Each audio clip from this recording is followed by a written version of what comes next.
Biden has just come out with his new tax plan. Oh my God, what do? We're all going to tax jail. Hi, I'm John Strohmeyer with Strohmeyer Law. It's probably not that bad. But it's important to talk about, well, what has happened and what has Biden proposed in his new American Families Plan.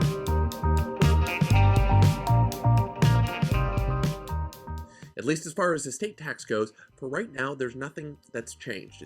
And it's important to remember that even though there is a proposal out there, that it hasn't been passed by the House of Representatives, it hasn't been passed by the Senate, and it hasn't been sent to Joe Biden for signature. So for right now, all of this is pie in the sky stuff because we don't have an actual law. Anybody who tells you that they know what's going to be coming doesn't know what they're talking about and is trying to sell you something. So, with that in mind, what should we be thinking about when it comes to the estate tax plans that may be altered? Well, let's start with where we are right now. First things first. Right now, the estate tax unified credit is $11.7 million per person. This amount is slated to go up for inflation every year from now until 2026. On January 1, 2026, that amount will go down and probably be about $6.5 million per person. Now, this happens no matter what happens, or if there is no change in the law. If there's no change in the law, the 11.7 will keep ticking up for inflation every year.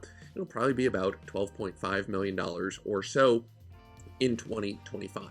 Again, January 1, 2026, it's going to dip. It'll be cut in half, and it'll be about $6.5 million. Again, we won't know until we get there, but that's what'll happen. The tax then operates this way. And I'm going, for those of you who know about this, we've got a different video explaining how to calculate the estate tax. I'm just going to breeze over it here. You effectively take everything that you own or that you gave away during life, you pile it together. If it's more than that 11.7 or 6.5 if you die in 2026, we're over the line. We're going to be filing an estate tax return. Effectively, we're going to take 40% of what's over, and that's going to go to the IRS. Again, that is a simplified calculation. We're not going to go into that here. Now, what happens? You're also going to get a step up in basis. This is a key thing that we all think about because it's not just the tax that you pay, but by owning things, you're getting a basis step up at death. So this means if you bought stock in, say, Exxon or some other company at $10 and you die when it's worth $100 a share, then the run-up that you get from $10 to $90, you would have paid capital gains tax on that during your life.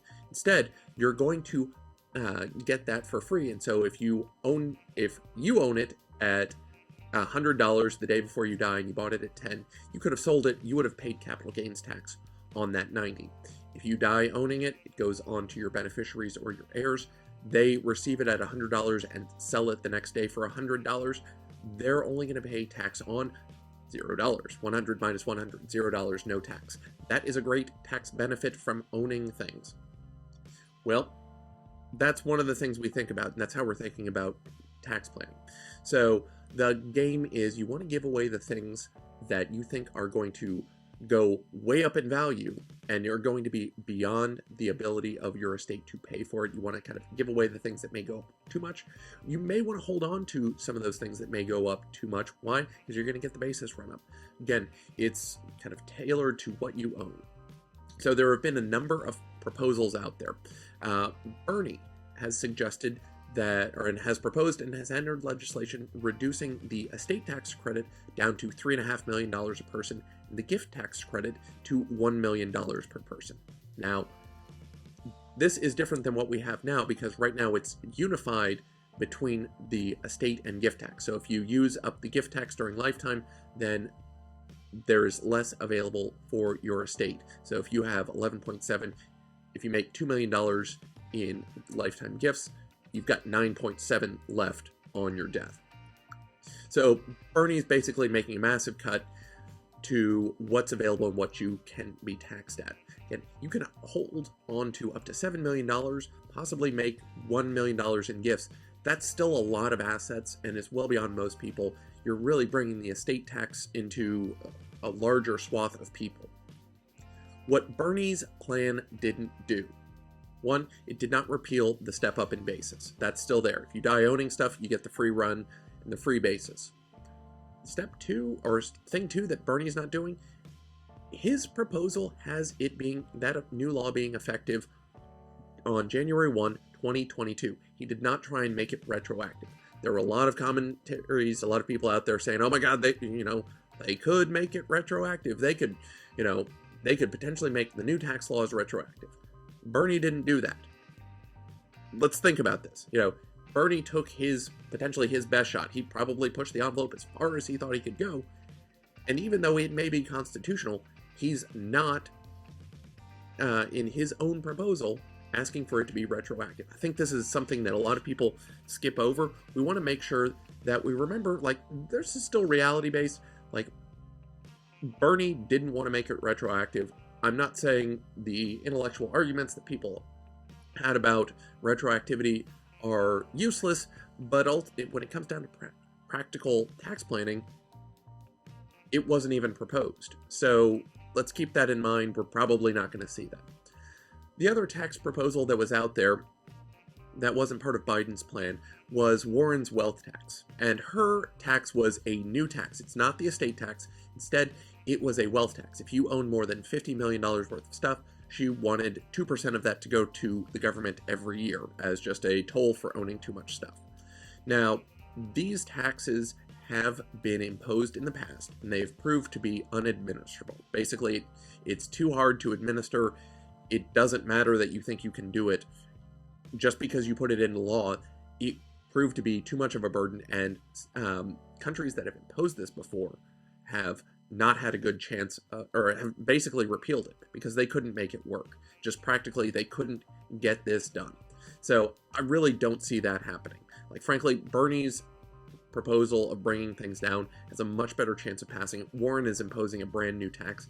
I don't see Warren's tax going anywhere. I think it's more of just showing off of here, I promised I would impose or introduce this new tax and really soak it to the rich.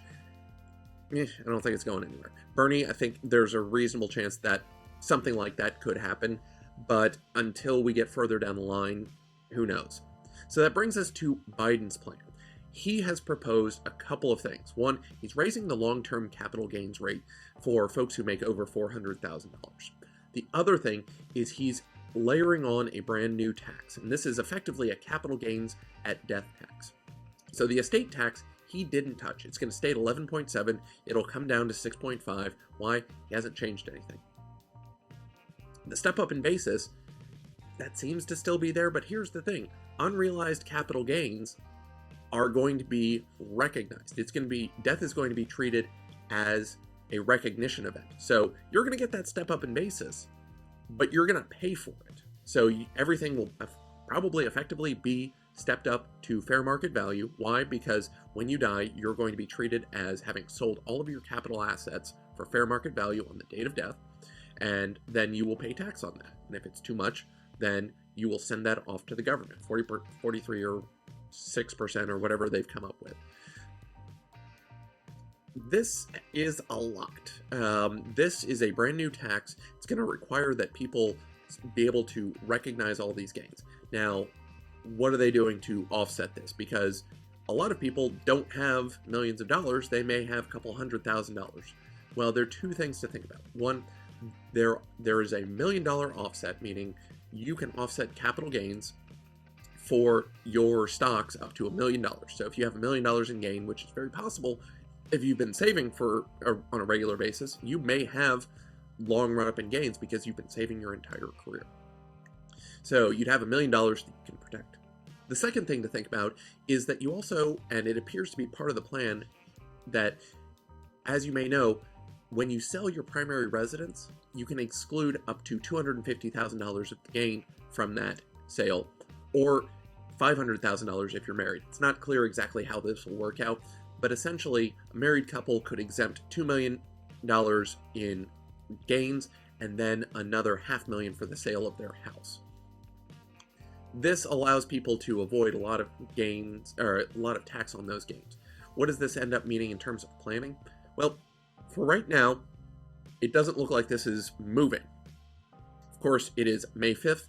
Things could change by the time you watch this. It's hard to say where it'll end up. Frankly, I think this is not going to go anywhere. We're talking about adding effectively a third tax. I think we are far more likely to see a reduction in the estate tax exemption, possibly decoupling it from inflation and just saying, look, it's a flat $3 million, it's a flat $5 million, whatever it is, this is what it is. Why? We have the infrastructure in place to deal with the estate tax.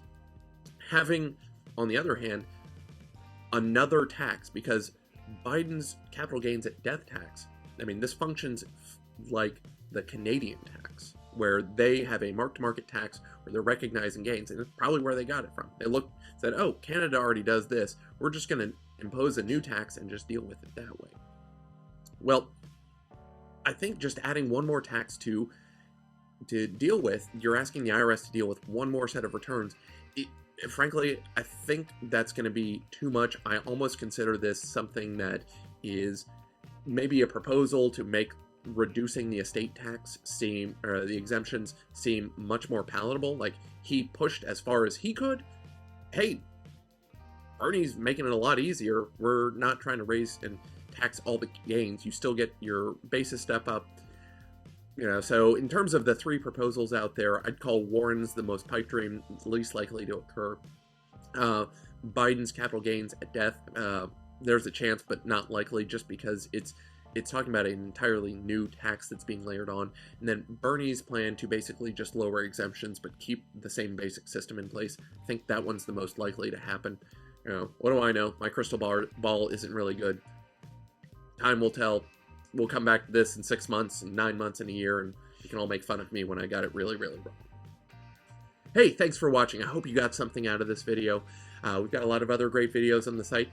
You can take a look at this one. You can maybe take a look at that one. We got lots of videos. Click on them. Find more answers. Thanks so much. Don't forget to like, comment, and subscribe.